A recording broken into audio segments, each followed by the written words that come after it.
Esta mañana tenemos un mensaje muy importante titulado Para estar bien con Dios. ¿Sí? Y estamos considerando la pregunta más importante del mundo. Vamos a estar basando nuestro estudio en Romanos 3, 21 al 26, como punto final a esta serie Nuevas de parte de Dios. La pregunta es, ¿cómo puede un hombre estar bien con Dios? Yo creo que ese es el problema mayor, el problema supremo de la vida, ¿verdad? Nunca se podría hacer una pregunta más importante. Y toda persona sincera en su corazón se debería hacer esta pregunta, ¿verdad? ¿Cómo puedo estar bien con Dios? ¿Verdad? No importa si usted es metodista, presbiteriano, católico, eh, bautista. Es una pregunta que todo hombre, con toda su sinceridad, debería preguntarse. ¿Cómo puedo estar bien con Dios? Y esta mañana, como el título lo dice, para estar bien con Dios, vamos a ver cuál es la respuesta que da Pablo, ¿verdad? A esta pregunta, ¿verdad? Y en algún lugar del mundo, ustedes por ahí ya habrán leído, ¿verdad? O por ahí se habrán enterado, uh, quizá a esta hora, en este momento, algún hombre por ahí está ofreciendo algo sobre un altar. ¿Por qué? Con la esperanza de apaciguar a su Dios enojado, ¿verdad? Dios con minúscula. En algún lugar del mundo un hombre se corta a sí mismo o se da latigazos en su espalda, ¿verdad?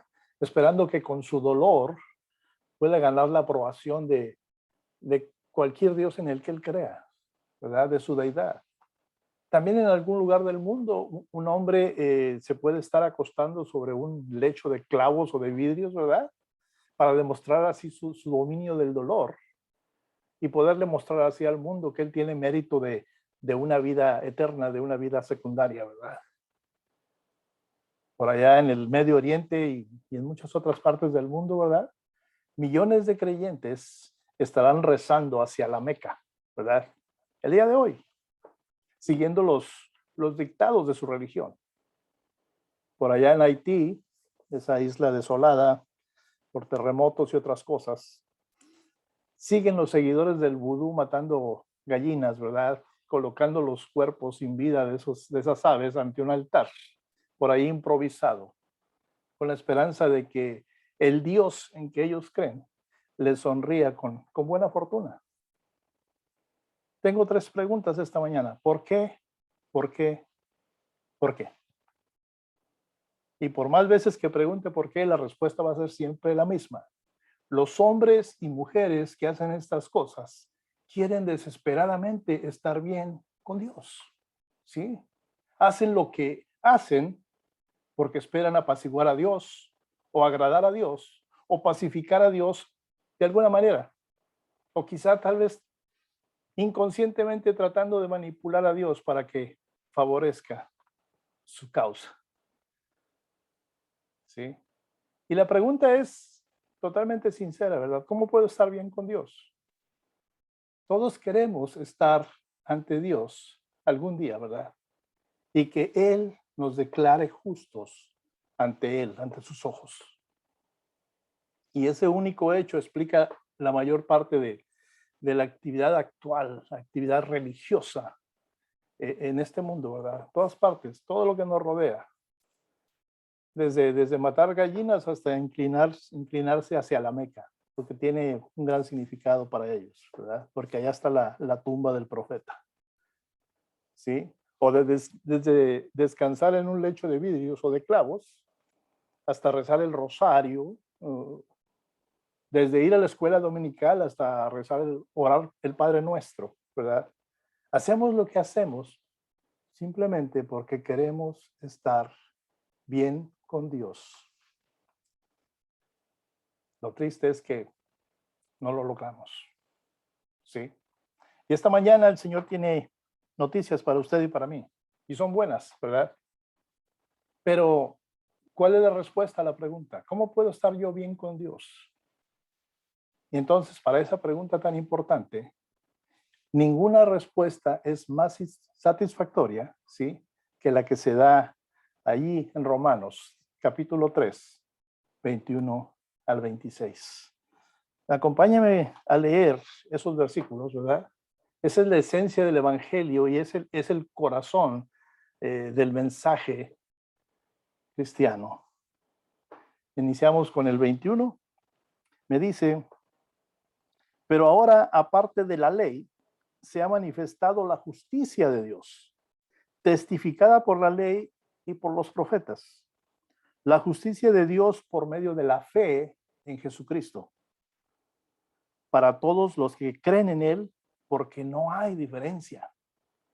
Por cuanto todos pecaron y están destituidos de la gloria de Dios, siendo justificados gratuitamente por su gracia, mediante la redención que es en Cristo Jesús, a quien Dios puso como propiciación por medio de la fe en su sangre para manifestar su justicia, a causa de haber pasado por alto en su paciencia los pecados pasados, con la mira de manifestar en este tiempo su justicia, a fin de que Él sea el justo y el que justifica al que es de la fe de Jesús. Gracias, Señor, por tu palabra esta mañana. Gracias, Padre, porque no vuelve vacía. Permite que haga una huella, deje una huella en nuestro corazón el día de hoy. En el nombre de Jesús. Amén, Señor. Entonces, ya hemos tenido 4 semanas hablando del pecado, prácticamente, ¿no? Y he estado predicando, enseñando sobre la doctrina del pecado, de lo que Pablo menciona, ¿verdad? Acerca de ello desde Romanos 1 y ahora ya estamos hasta en el capítulo 3, ¿verdad? Y quizá por ahí con todas mis fuerzas he tratado de mostrar la pecaminosidad universal de la humanidad, ¿verdad? Pero mi objetivo, créamelo hermano, no ha sido deprimirle, ¿verdad? Sino pintar una imagen más realista de la verdadera condición humana. Y como hemos visto en las semanas anteriores, ¿verdad? Esa condición humana está completamente desesperada. ¿Por qué? Porque se encuentra sin Jesús en sus vidas. Y a pesar de toda nuestra charla, ¿verdad? Todo lo que hemos escuchado sobre el progreso humano, no hemos avanzado ni un ápice más allá de lo que dice Romanos 3:23. Y se lo leo nuevamente. Y es un verso que muchos de ustedes conocen. Por cuanto todos pecaron y están destituidos de la gloria de Dios. Y aquellos que duden de ese veredicto, ¿verdad? Usted puede decir, wow, eso está muy fuerte, ¿verdad? Es severo, pero es la palabra, ¿sí? Es la verdad. Por cuanto todos han pecado, están destituidos de la gloria de Dios. Entonces no dudemos en ese veredicto, ¿verdad? Yo le invito a leer cualquier periódico de cualquier ciudad, ¿verdad? Si lo puede ver de manera digital, véalo, ¿verdad? En cada página que usted ojee, va a encontrar historias que testifican de ese repetido fracaso del hombre, ¿verdad? Para vivir a la altura de los altos estándares de Dios. Usted va a ver crimen, usted va a ver chantajes, usted va a ver personas en el gobierno haciendo fechorías, usted va a ver esa inequalidad entre pobreza y riqueza, va a haber noticias de todo ese tipo. Y todo es precisamente porque la palabra me dice que todos hemos pecado, todos estamos destituidos de la gloria de Dios. Las noticias en el periódico me dicen que el hombre continúa con esa racha de desobediencia ante Dios. ¿Sí? Entonces, el domingo pasado, ¿verdad? Llegamos a un clímax, vamos a llamarlo así, ¿verdad? Algo importante cuando miramos Romanos, ¿se acuerda de que leímos del 9 al 20? Y eso establece la verdad fundamental sobre usted y sobre mí. Todos estamos infectados con el virus del pecado. No solo estamos infectados, sino que el virus ha entrado en cada parte de nuestro ser, ¿sí? Estamos totalmente infectados con una enfermedad terminal y esta se llama pecado. Y sin un milagro no hay esperanza para ninguno de nosotros. ¿Sí? Como dije anteriormente, la intención de estos mensajes no es deprimirlo. La intención de estos mensajes es escuchar la voz de Dios a través de su palabra con esas buenas noticias, ¿verdad? Hay redención para aquellos que confían en el Hijo del Hombre.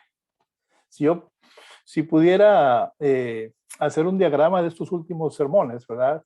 Se vería así. Malas noticias, malas noticias, malas noticias. Y después de todas esas malas noticias, ¿qué es lo que necesitamos? Y de una manera desesperada. Es algo bueno, buenas noticias. Pero esas buenas noticias deben de venir por parte de Dios. Gracias porque hoy está usted en el mejor lugar escuchando la mejor noticia que usted puede escuchar en su vida. Y estamos en estos versículos que para mí es el corazón de la Biblia, ¿verdad? Y eso es lo que encontramos en este texto, ¿verdad?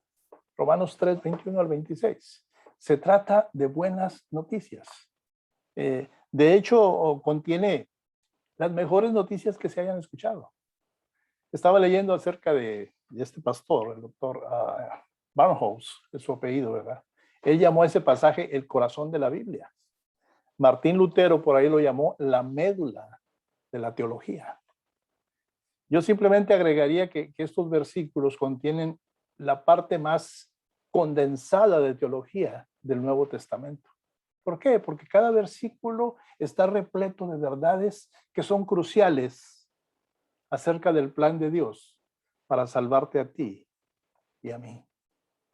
Y el tema del pasaje no es difícil de encontrar. Aquí Pablo está introduciendo en el versículo 21, él dice, pero ahora, aparte de la ley, se ha manifestado la justicia de Dios, testificada por la ley y por los profetas.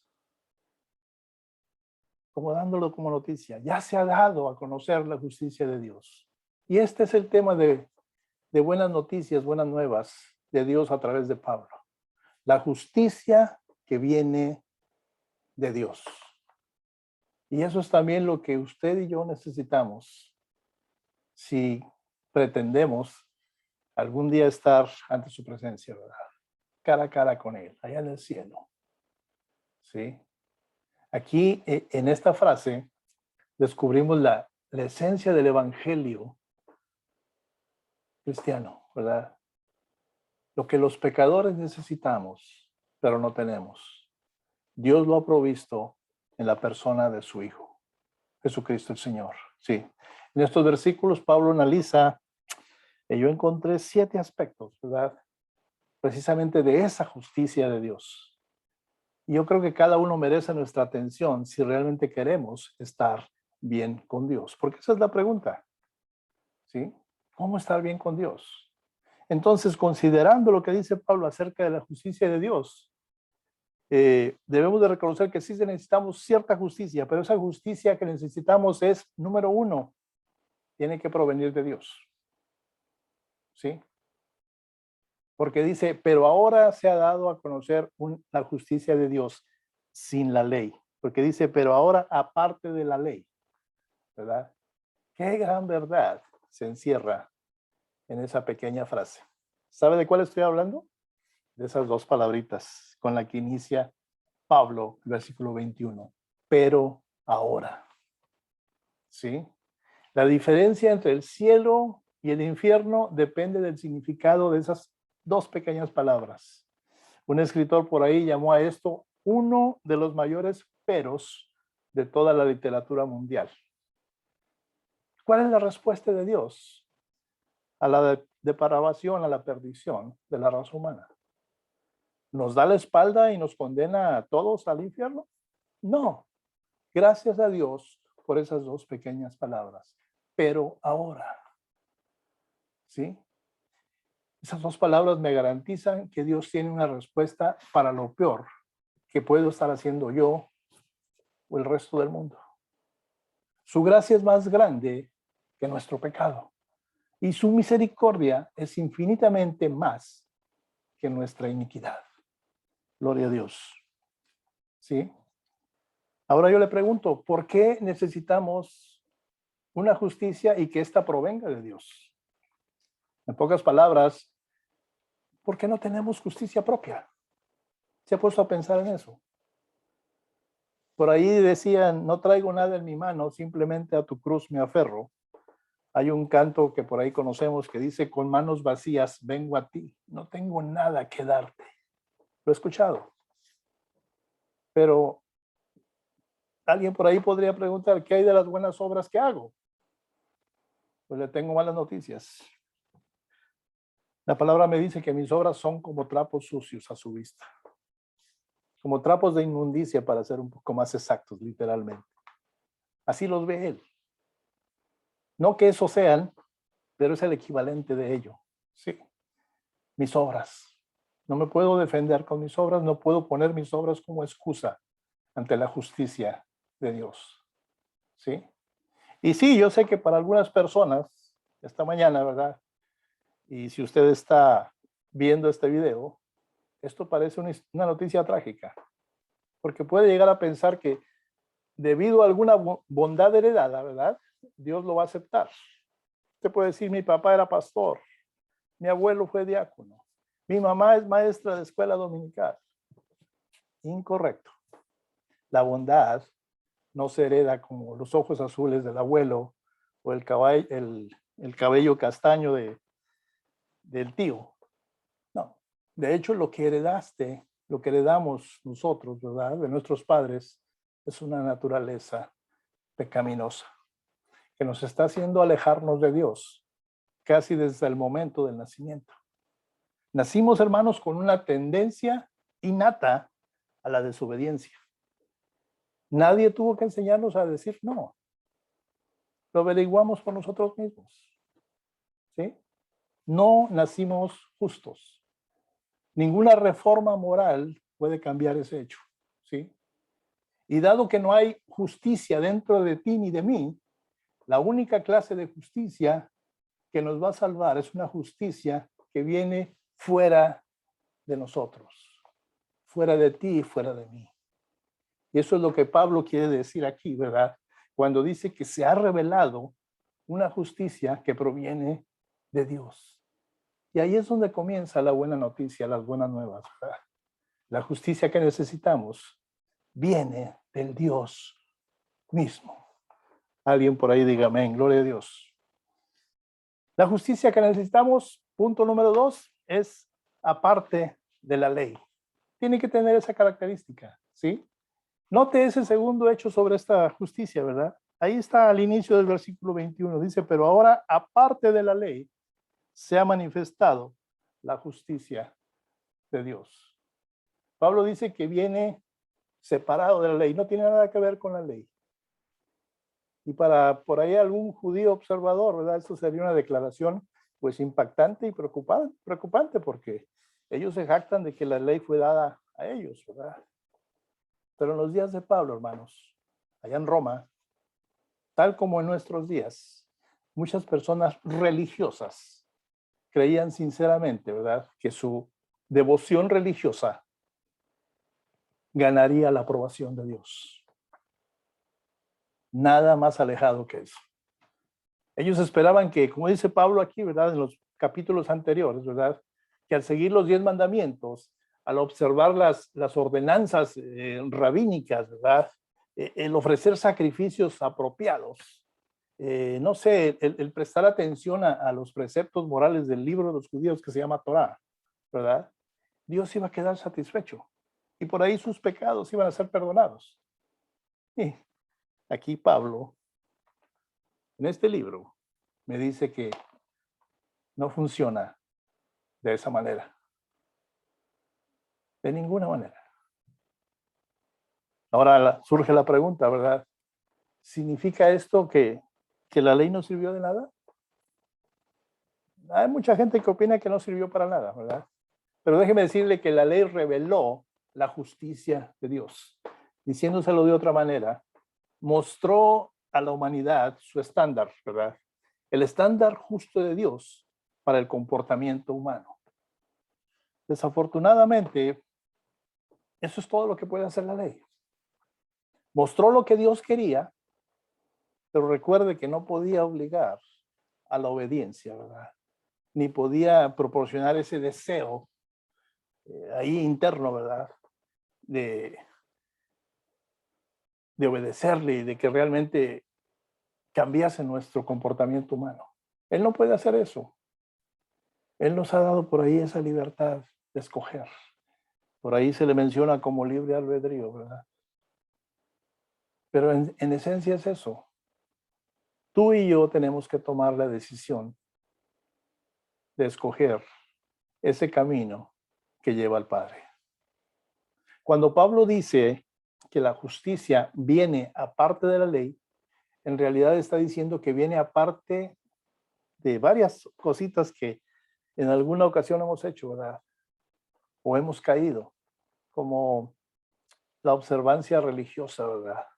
Queremos ser muy religiosos, no queremos faltar a la iglesia, no queremos ni siquiera llegar tarde. Y otras cositas, ¿verdad? Religiosidad. La justicia de Dios viene aparte de eso. También viene aparte de tus buenas obras y las mías. También viene aparte de que si te bautizaste o no te bautizaste. Y muy aparte de que si ofrendas con fidelidad o das dinero a la iglesia, etcétera, etcétera. ¿Verdad? O aún si tu oración la consideras como poderosa y devota, ¿verdad? De que no pierdes una ocasión de orar. Pero déjeme decirle que ni los rituales de cualquier tipo, ¿verdad? Tienen algo que ver con la justicia que proviene de Dios. Y de hecho, aquí realmente está diciendo que la justicia llega a aquellos que ni siquiera han guardado la ley en absoluto. No sé si recuerde lo que leímos en el capítulo 2 de Pablo, ¿verdad? Sí. Y dado que la observancia de la ley no es un requisito para la salvación, aquellos que han quebrantado la ley aún pueden ser salvos. Usted se estará preguntando, bueno, ¿cómo es eso? Déjeme le doy una pequeña ilustración. Vamos a suponer que por ahí esa gran compañía American Express, ¿verdad? Ofrece $1,000,000 a cualquier persona que pueda nadar y llegar hasta Hawái nadando. No sé si usted localiza las islas, ¿verdad? Están en el Pacífico, al oriente de la costa oriente de los Estados Unidos, ¿verdad? Y el día del concurso, pues sí se presentan ahí los nadadores que ya han sido cuidadosamente seleccionados, ¿verdad? Se alinean en una playa, quizá por ahí en San Diego, ¿verdad? Y con el anuncio de un arma, de un chasquido de una pistolita por ahí, que indique el inicio de la competencia, esos concursantes que ya han sido seleccionados se sumergen en el océano, ¿verdad? Y empiezan a nadar en dirección de Hawái, ¿sí? Un poco exagerado el ejemplo, pero al final del ejemplo usted se va a dar cuenta que no está tan exagerado comparado con de lo que estamos hablando, ¿sí? Por ahí después de unos minutos, pues el grupo se pierde de vista, ¿verdad? Por ahí 6 horas después de la carrera, un nadador por ahí para porque ya le dio un calambre en una pierna, etcétera, ¿verdad? Otras 2 horas después, por ahí los nadadores siguen redoblando esfuerzos, ¿verdad? Pasan quizá 12 horas, pasan quizá 15, ¿sí? Y por ahí en la marca de las 20 horas, vamos a decir así, estoy exagerando, ¿verdad? Muy difícil que alguien nade tanto tiempo sin parar, ¿verdad? Por ahí otros finalmente se dan por vencidos. Mientras tanto, por ahí hay un hombre que sigue nadando, uno solo. Y finalmente ese hombre también deja de nadar, pero solo después de unas increíbles 48, 50 horas en el agua. Ahora mi pregunta para ustedes, si usted fuera la empresa organizadora del evento, ¿le daría el $1,000,000 a ese hombre? Claro que no, porque el concurso indica que tiene que llegar a una isla, ¿verdad? El premio no se ofreció al que nadó más lejos, sino solo al que llegó al destino. Pero como nadie lo logró, nadie gana el premio. Todos esos nadadores seleccionados de entre muchos lo intentaron, pues vamos a decir valientemente, ¿verdad? Y algunos sí lo hicieron mejor que otros, pero todos finalmente fallaron. Eso es lo mismo cuando se trata de guardar la ley de Dios. A algunos les va mejor que a otros, pero todos finalmente fallamos porque nadie podemos mantenerla a la perfección. Pero como Dios exige perfección porque Él es perfecto, nadie puede salvarse guardando la ley. Y es por eso que la justicia que necesitamos debe de separarse de la ley. Si la justicia viniera por guardar la ley, nadie se salvaría jamás. Nadie recibiría el premio. ¿Sí? La justicia que viene de Dios, punto número 3, deberá ser recibida solo por fe. Solo por fe. Y este es el tercer gran hecho, ¿verdad?, que Pablo discute en este pasaje que estamos viendo. La justicia de Dios no solamente se aparta de la ley, sino que debe de ser recibida únicamente por fe. ¿Sí? Porque dice la palabra que esta justicia de Dios viene por la fe en Jesucristo a todos los que creen. Y hermanos, déjeme decirle que este punto crucial lo es porque casi todo el mundo confía en algo, aunque sea solamente en uno mismo, ¿verdad? Mucha gente por ahí dice, yo confío en Dios, como si fuera eso suficiente para llevarlos a su presencia. Pero la salvación, amigo que me escucha, ¿verdad?, depende de algo más que una confianza vaga y por ahí medio religiosa en el ser que habita en los cielos, ¿verdad? Tal fe secular, escuchémoslo bien, tal fe secular no salva a nadie. De hecho, no es creer en Dios lo que nos salva. Ese tipo de fe es demasiado general, demasiado genérica, demasiado blanda por ahí, ¿verdad? Suena dulce, ¿verdad? Decir, creo en Dios, ¿verdad? Pero no es específica. Recuerde lo que dice Santiago, cuando estudiamos por ahí el libro de Santiago, ¿se acuerda? Santiago 2:19 por ahí me dice que también los demonios creen y tiemblan. ¿Sí? No es suficiente decir creo en Dios. Santiago no lo dice. Los demonios también creen y tiemblan. Hermanos, a los ojos de Dios, la única fe que salva es la fe dirigida a su Hijo, nuestro Señor Jesús. Esa es la fe que salva, no la fe mezclada con obras humanas. Es la fe en Jesucristo lo que salva, no solo la fe en Dios. Dios es tremendamente específico acerca de lo que quiere. ¿Y sabe qué? Él no va a aceptar sustitutos, ¿sí? Pero, ¿por qué no debería ser específico el Señor? Bueno, después de todo envió su propio Hijo a morir a la cruz por ti y por mí. No debería de sorprendernos que acepte nada menos que una fe que se centre completamente en Jesús. Amén. La justicia que viene de Dios, punto número 4, debería de ser solo para pecadores. Y se oye medio redundante aquí porque los que habitamos esta tierra, todos, como dice la palabra, en ahí el versículo 23 de los versos que estamos leyendo hoy, por cuanto todos pecaron y están destituidos de la gloria de Dios. Entonces, al decir punto número 4, que esa justicia de Dios debe ser solo para pecadores, estoy haciendo una redundancia, ¿verdad? Esta justicia que necesitamos tiene una cuarta característica, ¿sí? Es solo para pecadores, ¿sí? Se oye redundante, le repito, ¿verdad? No hay diferencia porque todos pecaron y están destituidos de la gloria de Dios, como dice Pablo. Y piense por ahí un momento en lo que eso significa, ¿sí? Y vamos a hacerlo de una manera drástica, ¿verdad? Bueno, así se va a oír. Déjeme decirle que no hay diferencia entre la ramera y la religiosa. No hay diferencia entre el asesino en serie y quizá un trabajador social, ¿verdad? No hay diferencia por ahí entre el profano y un sacerdote. No hay diferencia entre los que son crueles y los que son bondadosos.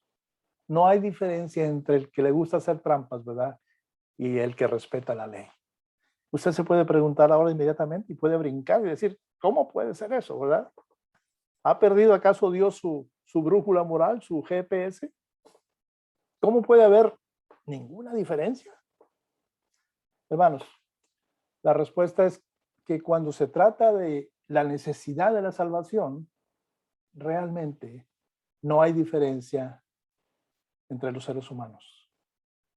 Dado que Pablo me dice aquí que todos son pecadores, todos necesitamos la salvación.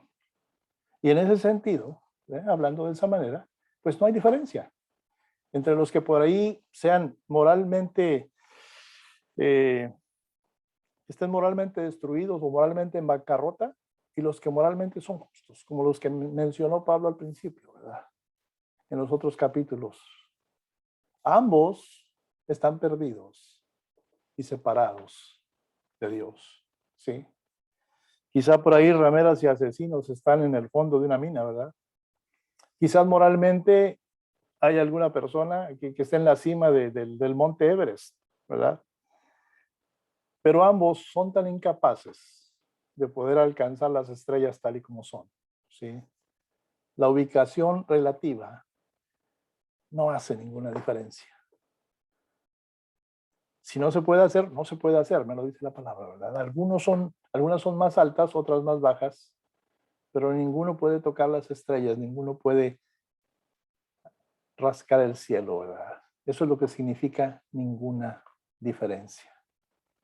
No sé, para decirlo por ahí de otra manera, más sencilla, yo le puedo decir a usted puede ser un estudiante brillante, ¿verdad? Puede por ahí tener un doctorado, puede ser un graduado con honores en alguna universidad, puede ser una perfecta ama de casa, o por ahí un buen niño guía, un boy scout, ¿verdad?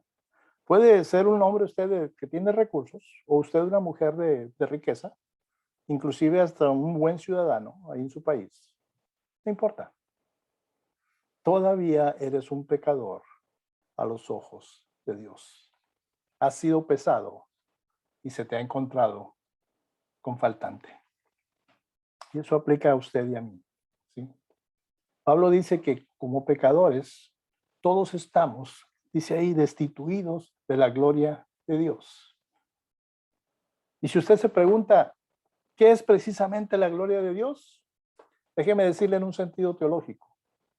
La gloria de Dios es la perfección de todos sus atributos. Se lo repito, la gloria de Dios es la perfección de todos sus atributos. Pero, ¿dónde vemos sus atributos mostrados de una forma clara y precisa? Bien sencillo, hermanos. Los vemos en la persona de su Hijo, el Señor Jesús. Razón por la cual allá en Hebreos 1:3, ¿verdad? Me dice cómo menciona el autor a Jesús. Lo menciona como el resplandor de la gloria de Dios. Léalo en casita, Hebreos 1:3, ¿sí? Muy bien, entonces ahora apliquemos eso a Romanos 3:23, ¿verdad? Dice, todos han pecado y están destituidos de la gloria de Dios. Vamos a agregarle en Jesucristo. Porque como dice el autor de Hebreos, Él es el resplandor de la gloria de Dios. Ahora yo le hago la pregunta. ¿Cómo se compara tu vida con la de Jesucristo? Es una pregunta para considerar. Todos la debemos de considerar. Recuerde que Él vivió 33 años y fracción, ¿verdad? Y nunca cometió pecado. Nunca tuvo por ahí un pensamiento malvado, ¿verdad? Como tú y yo frecuentemente los podemos tener. Muchas veces no con malicia, pero a raíz de la situación, por ahí alguien se te atravesó en la carretera de una manera imprudente y te salió lo mexicano, ¿verdad? Sí. Pensamientos malvados, ¿verdad? Hacerle algo a la otra persona o decirle algo, mostrarle la mano o algo, ¿no? Mi Jesús nunca lo hizo en esos 33 años. Él nunca dijo una palabra malvada. Él nunca cometió ni siquiera una mala acción. Nunca hizo trampa, nunca mintió, nunca pospuso las cosas, nunca por ahí se amargó. Lo tentó Satanás y nunca perdió los estribos, ¿verdad? Nunca codició, que fue parte de la tentación. Y nunca buscó una salida fácil de una situación difícil. Él nunca dobló la verdad, la transgiversó para verse bien. Nunca maldijo, nunca dio la espalda a sus amigos. Pero además de eso, vivió una vida de perfecta santidad, perfecta pureza, perfecta bondad, perfecta verdad. Él fue, hermanos, en todos los sentidos, la única persona perfecta que jamás haya caminado sobre esta tierra. ¿Cómo podríamos compararnos con él? Sí, cuando la mayoría de nosotros consideramos nuestra pecaminosidad, tendemos a compararnos con alguien más que quizás no sea tan bueno como nosotros, ¿verdad? ¿Y cómo terminamos? Pues terminamos viéndonos bastante bien, pero ante nuestros propios ojos. Se puede por ahí decir, bueno, tal vez soy un pecador, pero soy mucho mejor que el viejo Manuel, ¿verdad? Y eso puede estar bien para ti, pero no es así como Dios ve las cosas. Yo creo que Dios le diría, deja de mirar al viejo Manuel y mira a mi hijo. Y te haría esta pregunta, ¿cómo te encuentras junto a él? Hermano que me escuchas esta mañana, la respuesta es clara. No te ves tan bueno ni bien a su lado. No nos vemos tan buenos ni bien ante su presencia. Es por eso, por lo que realmente no hay diferencia entre quizá un secuestrador y una madre abnegada. Ambos son pecadores en comparación con Jesucristo. La justicia que viene de Dios, punto número 5, debe de ser basada en la gracia de Dios. Si usted puso atención a ese pasaje que leímos de Romanos, ¿verdad? Del 21 al 26, se estará dando cuenta que vamos en ese orden como Pablo lo está diciendo. ¿Sí? Porque ahí el versículo 24 nos dice cómo Dios comienza el proceso de salvación. ¿Qué dice? Siendo justificados gratuitamente por su gracia. La palabra aquí gratuitamente significa sin causa. ¿Sí? La salvación viene sin causa a nosotros. No tuvimos que hacer absolutamente nada. No hay por ahí ningún motivo especial para que se nos pueda ofrecer la salvación. En otras palabras, hermanos, Dios nos salva a pesar de que no puede encontrar una razón dentro de ti ni de mí para salvarnos. La salvación es, ahora sí como dicen en inglés, free gift, un regalo gratuito, redundando, ¿no? Ese es un regalo para la raza humana, que no cuesta, porque es regalo. No hay nada en nosotros que haga que Dios quiera salvarnos. Tus buenas obras y las mías, quizá mi belleza interior y la tuya, por ahí quizás nuestros grandes logros morales, ¿verdad? O cualquier mérito, no sé, por ahí intelectual de cualquier tipo, nos da cabida al deseo del Señor de darnos la salvación. Cuando Dios salva, hermanos, lo hace a pesar de nosotros, a pesar de que no lo merecemos. De eso se trata la gracia de Dios.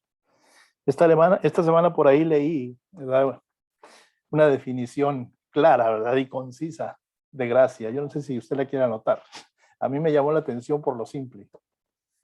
Gracia, lo que necesitas, pero que no mereces. En el trasfondo del estudio del día de hoy. Lo que necesitamos, pero no merecemos. Dios nos declara justos cuando no tenemos nada más que las aguas negras del pecado en nosotros.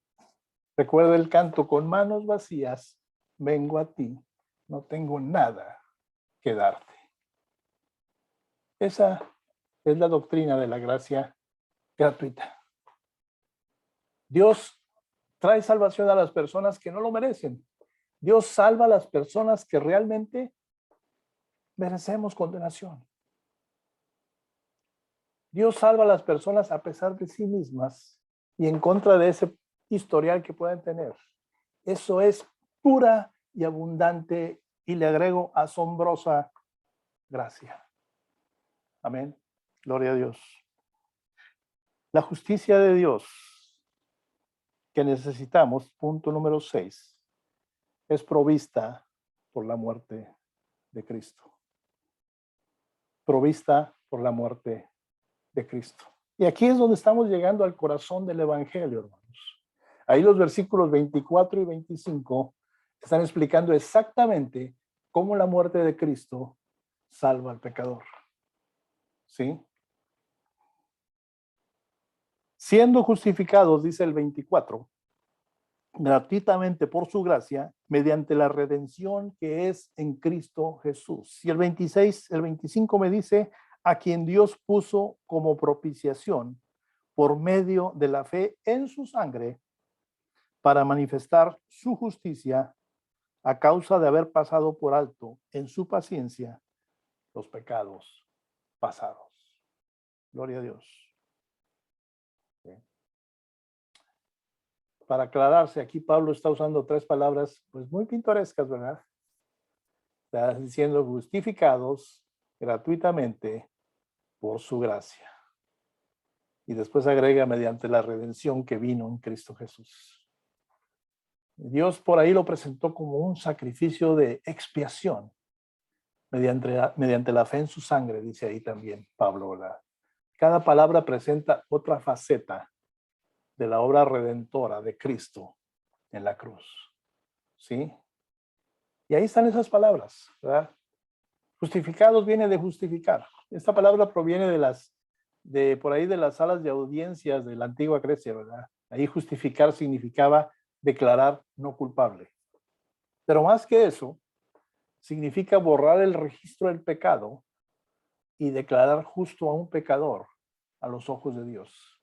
Eso es lo que sucede cuando Dios altera nuestro registro permanente en el cielo, ¿verdad? Cuando un pecador confía en Cristo, Dios lo declara justo. Y esa declaración, ¿sabe qué? Otra buena noticia. Nunca cambia. ¿Sí? Esa declaración es ya permanente por la eternidad. El Señor Todopoderoso te ha declarado justo. Por ahí está otra palabrita, ¿verdad? Redención. Sí, la primera fue justificar, la segunda redención, o redimir, ¿verdad? Redimir, que significa como canjear, cambiar, intercambiar. Esa palabra proviene, o se escuchaba mucho ahí en el mercado de esclavos, ¿verdad? Significaba liberarse mediante el pago por un precio. Pues déjeme decirle que cuando éramos esclavos del pecado, Dios pagó el precio y nos liberó de nuestra esclavitud. ¿Y sabe cuál fue el precio? El precio fue la sangre preciosa de su Hijo. Cuando un pecador confía en Cristo, Dios lo libera de las cadenas del pecado. Y la más grande noticia es que lo hace para siempre. La tercera palabra ahí que leemos es propiciación, ¿verdad? Propiciar. Este es el significado literal de esa frase traducida como sacrificio de expiación. ¿Recuerda el sistema de sacrificios por ahí registrados en el Antiguo Testamento? Por ahí viene. Esa palabra significa apartar la ira con la ofrenda de un presente. Propiciar. Por ahí, si usted ha leído en el Antiguo Testamento, por ahí llegaba el sumo sacerdote, ¿verdad? Entraba al lugar santísimo en el día de la expiación y derramaba sangre sobre la parte superior del arca del pacto. Por la aspersión de esa sangre, los pecados del pueblo eran cubiertos o expiados, ¿sí? Y así se apartaba la ira de Dios contra el pueblo por el pecado de ellos. Yo le pregunto, ¿por qué es esto tan importante? Bueno, es la forma que el Señor decidió para redimir a la humanidad. Porque la justicia de Dios exige la muerte como castigo máximo por el pecado.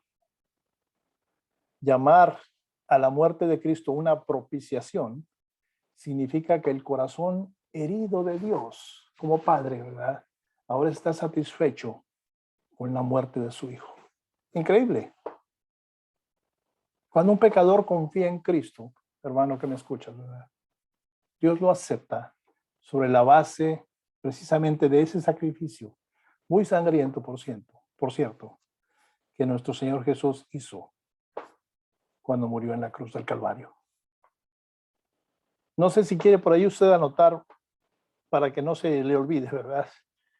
Vamos a poner esas 3 palabras que acabamos de ver en un cuadrito simple. Ahí en su hojita ponga primero palabra y casi a la mitad de la hoja ponga significado y totalmente a la derecha ponga resultado. Entonces, abajo de palabra, de esa columna que usted va a hacer, ponga la palabra justificar. ¿Sí? Abajo de significado, ponga usted para declarar. Y abajo de la columna de resultado, justa absolución. Vuelva a la línea de palabra y ahora ponga la palabra redimir. Y abajo de significado ponga para liberar de la esclavitud. Y en la columna de resultado anote usted libertad. Y la tercera palabra la pone usted ahí, propiciar. Y abajo de significado ponga para apartar la ira. Y en resultado, algo muy glorioso. En resultado usted puede anotar aceptado. Así de sencillo, ese cuadrito nos dice el significado verdadero del sacrificio de nuestro Señor Jesús en la cruz. Y todos estos maravillosos beneficios nos llegan a usted y a mí en el momento en que confiamos en Jesucristo como Salvador. Por último, hermanos, la justicia que viene de Dios, punto número 7, es una demostración de la justicia del carácter de Dios. ¿Sí? Una demostración de lo que realmente está en el corazón de Dios. Entonces, aquí estamos llegando al hecho final sobre la justicia que tú y yo necesitamos. Por ahí el método de salvación de Dios, pues realmente demuestra su justicia, ¿verdad?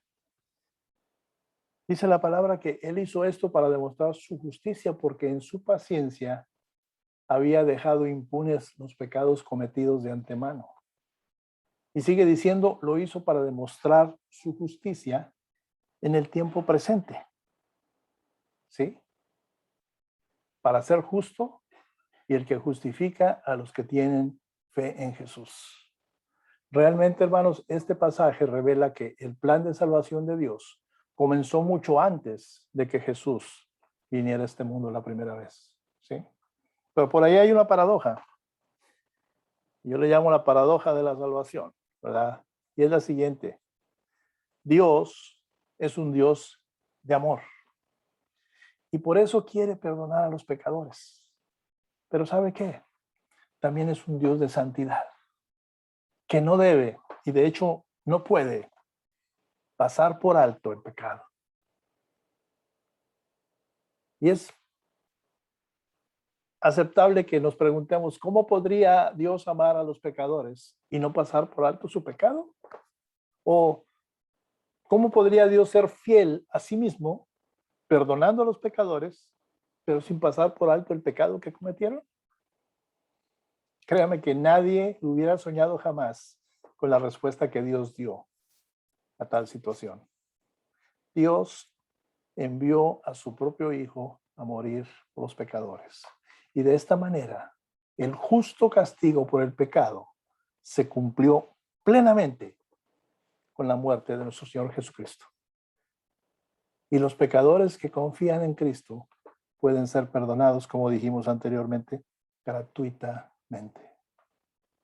Yo creo que ningún hombre hubiera soñado jamás con ponerle una solución tan radical al problema del pecado. Yo creo que solamente Dios pudo haber hecho algo así. Entonces, por lo tanto, dice Pablo aquí, ¿verdad? Dios es justo.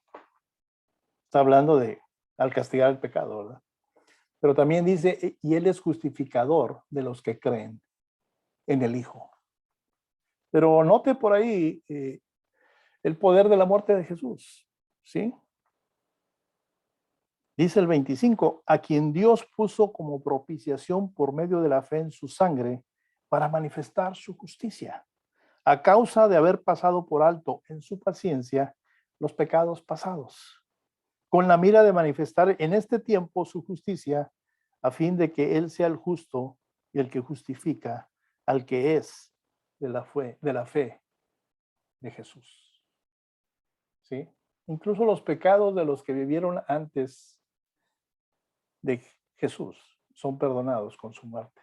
Cuando el Señor Jesús murió, llegó hasta Adán y se encargó de todos esos pecados. Y no solo eso, sino que Jesús también se hizo cargo en ese momento de los pecados de aquellos que vivirían mucho tiempo después de él. Y eso te incluye a ti y me incluye a mí. Piénselo, hermano. En la muerte de este hombre único, todos, pero todos los pecados de la raza humana están completamente pagados. Los pasados, los presentes, los futuros. Y como resultado, aquellos que creemos en Jesús, descubriremos que nuestros pecados se han ido para siempre. Dice la palabra que el Señor los arrojará hasta lo más profundo del mar y no volverá a acordarse de ellos. ¿Por qué? Porque Dios es justo. Aunque Él no pasa por alto el pecado, porque es justo, ¿verdad? Recibimos nosotros esa redención. Porque Dios es el justificador, dice Pablo, de los pecadores. Declara justos a los que confían en Jesús. Y si usted se pone a pensar, esta es nuestra única opción. Por ahí leía los escritos de este autor, ¿verdad? Él escribió varios libros, uno de ellos acerca precisamente del libro de Romanos, ¿verdad? Robert Mons. Y él nos ofrece un resumen muy especial, maravilloso, de todo lo que este pasaje que hoy leímos nos dice.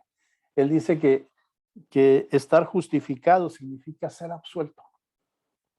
Dice él, es obtener una posición legítima. Dice también que la justificación libera al culpable de pagar la justa pena por su pecado. ¿Sí?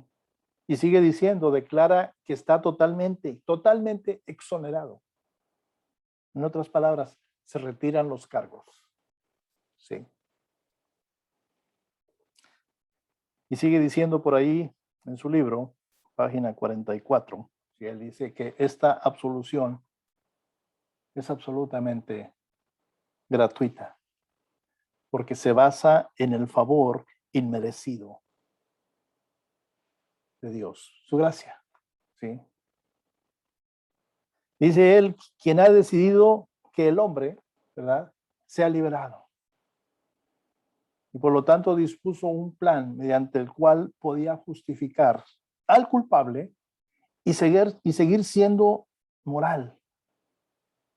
Y luego llevó a cabo su plan al enviar a su hijo. Dice aquí el autor, es una oferta gratuita. La única opción que tenemos es aceptarlo o rechazarlo. Hermanos, esta mañana mi oración es que esto no sea tan difícil de creer para nosotros. Yo sé que por ahí alguien podría decir, yo prefiero trabajar y ganarme la salvación, pero no funciona de esa manera, desgraciadamente. Pero por ahí el regalo de la salvación de Dios no cuesta nada, pero le costó todo al Hijo. El Señor ahora nos dice, hermanos, tómalo. Tómalo por fe. Es tuyo. Es gratis. He pagado el costo por ti. La única opción que tenemos es aceptarlo o rechazarlo. Así que terminamos este mensaje con una simple pregunta. ¿Qué harás con la oferta gratuita de salvación de Dios?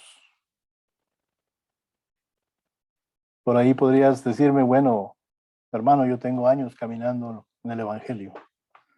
Podrías decirme también, pues soy una persona buena, yo merezco la salvación.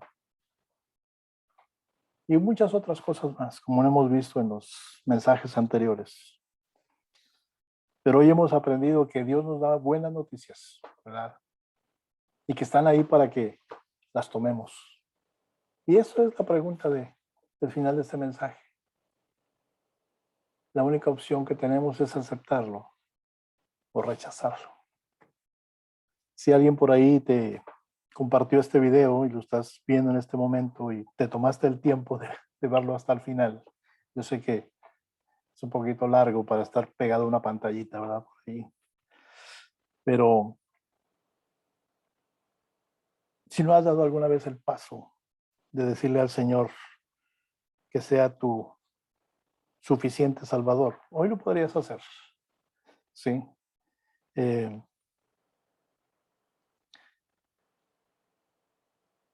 es bien sencillo. Puedes hacer una oración con tus propias palabras, ¿verdad? Con lo que tú sientas ahí en tu corazón. Pero si tú lo deseas, puedes hacer tuyas las palabras de esta oración en la que te quiero guiar. Señor Jesús, sé que soy pecador y necesito tu perdón. Sé que moriste en la cruz por mí. Me arrepiento de mis pecados y te pido que me perdones. Te invito a entrar en mi corazón y en mi vida. Confío en ti como Salvador y te sigo como Señor. Gracias por salvarme. Amén. Si tú pudiste hacer esta corta oración, considérate salvo. Busca una congregación donde se predique la palabra en verdad, ¿verdad? Y crece como hijo de Dios. La vida cristiana es difícil, pero sabe que la victoria está asegurada, ¿sí? Porque dice la palabra ahí en Juan, primera de Juan 4:4. Me dice que mayor es el que está en vosotros que el que está en el mundo, hablando de Satanás. Y aunque la victoria está asegurada en razón de nuestra naturaleza humana, ¿verdad? Pues por ahí habrá desobediencia y va a haber fracasos, ¿sí? Sin embargo, Dios ha provisto un medio por el cual usted y yo podemos ser limpiados, ¿verdad? De esos pecados y aún en forma diaria, ¿sí? Su palabra nos dice también ahí en primera de Juan, pero en el 1:9, nos dice que si confesamos nuestros pecados, Él es fiel y justo para perdonar nuestros pecados y limpiarnos de toda maldad. De manera que cuando pecamos, hermanos, no tratemos de negarlo, dar excusas o justificarnos. Solamente confesemos ese pecado a Dios y pidámosle que haga realidad su promesa divina de perdón en nuestras vidas. Cierra sus ojos, por favor. Gracias, Padre amado. Gracias, Señor bendito, por tu palabra. Gracias, Señor, porque esta buena noticia es como un bálsamo a nuestros corazones, a nuestras vidas. Gracias porque podemos asegurarnos, aferrarnos, sujetarnos al sacrificio de tu Hijo. Gracias, Señor, porque tu palabra es verdad, porque tu palabra no vuelve vacía. A esta hora, Señor, te pido bendición para cada hogar representado aquí esta mañana. Para los hermanos y amigos que no pudieron estar presentes, extendemos, Padre, ese deseo de bendición también para ellos. Padre, glorifica a tu iglesia, a tu cuerpo. Levántanos en justicia para seguir honrando tu nombre. Perdona nuestras faltas, Señor. Perdona nuestros errores. En el nombre de Jesús. Amén, Señor.